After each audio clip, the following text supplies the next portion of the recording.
रात के ठीक 12 बजे मोबाइल की घंटी बजी। शहर की ठंडी हवा में वो आवाज असामान्य रूप से तेज लगी। रिया 25 साल की, नोएडा की एक आईटी कंपनी में काम करने वाली, अपने छोटे से रेंटल अपार्टमेंट में अकेली रहती थी। बाहर खिड़की पर हल्की बारिश की बूंदें पड़ रही थीं और कमरे में बस टेबल लैंप की पीली रोशनी थी। रिया नींद में थी, लेकिन अचानक आई कॉल ने उसे जगा दिया। स्क्रीन पर अननोन नंबर लिखा था। आधी नींद में उसने रिसीव किया। हेलो। कुछ सेकंड चुप्पी रही, फिर एक हल्की सी सांस लेने की आवाज आई और फिर उसकी खुद की आवाज।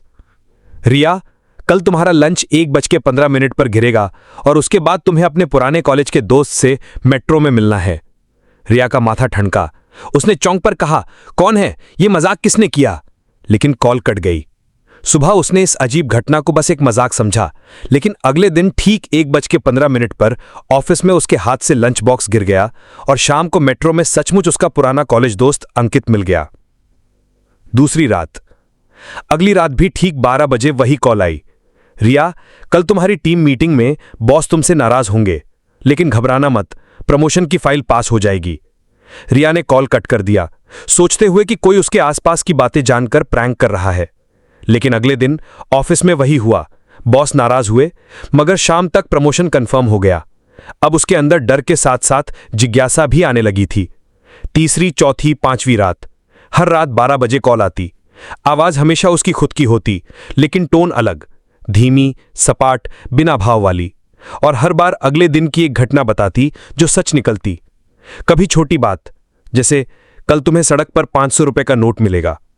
कभी बड़ी, जैसे कल तुम्हारे अपार्टमेंट में बिजली रात 2:05 पर जाएगी और बाहर बिल्ली के रोने की आवाज आएगी। रिया ने अब हर कॉल का टाइम और प्रेडिक्शन नोट करना शुरू कर दिया। सब 100% सच हो रहा था। 7वीं रात। रिया ने तय किया कि आज वो जवाब मांगेगी। 12 बजे फोन आया। उसने तुरंत रिसीव किया। तुम कौन हो? कुछ सेकंड चुप्पी रही, फिर वही ठंडी आवाज, मैं तुम ही हूं। क्या बकवास है? मैं वो हूं जो तुम्हें आने वाले कल के बारे में बताती हूं ताकि तुम तैयार रहो। लेकिन क्यों? क्योंकि कुछ चीजें बदलनी जरूरी होती हैं। रिया का दिल तेज धड़कने लगा। कॉल कट गई। 10वीं रात। मौत की तारीख। वो शुक्रवार था।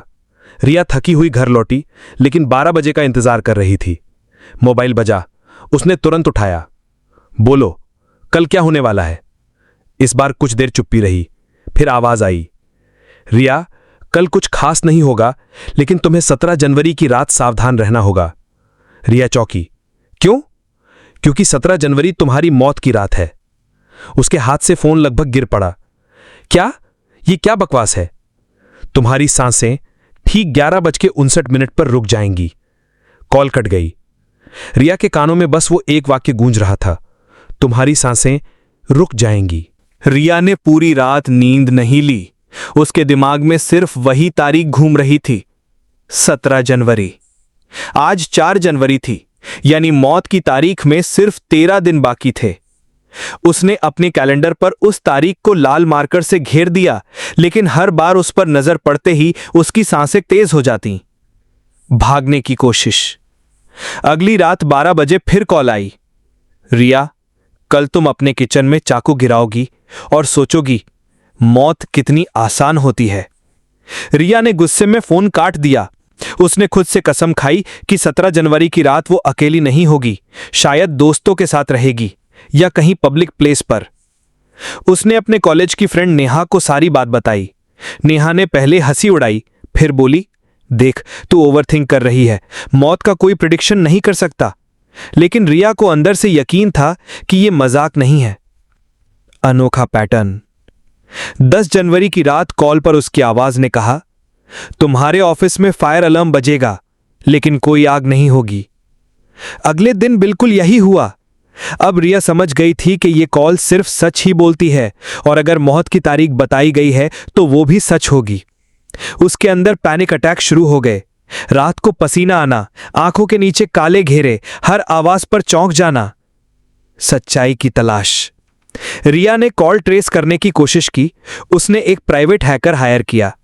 हैकर ने कहा, ये नंबर किसी नेटवर्क पे रजिस्टर्ड नहीं है। ये कॉल किसी पारंपरिक मोबाइल नेटवर्क से नहीं आ रही। लगता है जैसे ये सिग्नल किसी अलग फ्रीक्वेंसी से आ रहा हो। रिया को यह सुनकर और डर लगने लगा।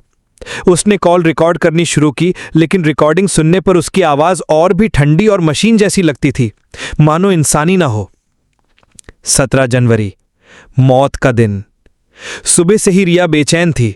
उसने नेहा और 2 और दोस्तों को घर बुला लिया। पूरा दिन वे हंसते बोलते रहे ताकि डर का माहौल ना बने। लेकिन रात होते होते बाहर तेज बारिश शुरू हो गई। घड़ी में 11:30 बज रहे थे। रिया ने कहा, बस आधा घंटा और फिर मैं सेफ हूं। 11:50 पर अचानक लाइट चली गई। मोमबत्ती जलाने की कोशिश में किचन का चाकू गिरा और रिया का दिल बैठ गया। उसे वो 4 जनवरी वाली बात याद आ गई।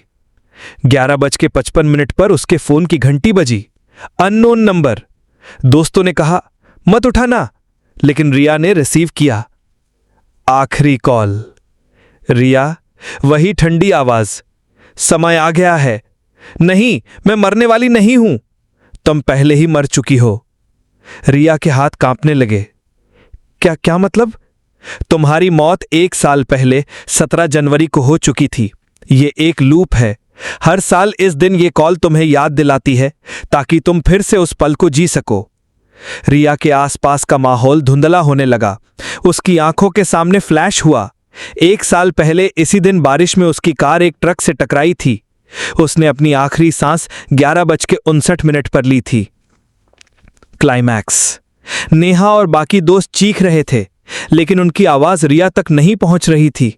उसका फोन जमीन पर गिरा और स्क्रीन अपने आप ब्लैंक हो गई। 11:59 पर रिया की सांसें रुक गई और 12 बजते ही उसके फोन की स्क्रीन पर फिर अननोन नंबर फ्लैश हुआ, इस बार किसी और के लिए। एपीलॉग। अगली सुबह नेहा ने पुलिस को बताया कि रिया अचानक बेहोश हुई और दम तोड़ दिया। लेकिन पुलिस ने कहा, यह तो पिछले साल ही मर चुकी थी। उसके नाम का डेथ सर्टिफिकेट हमारे पास है। नेहा के हाथ में रिया का फोन था, जिस पर रात के 12 बजे एक कॉल लॉग दर्ज था, लेकिन वो कॉल 27 जनवरी 2024 की तारीख में सेव थी।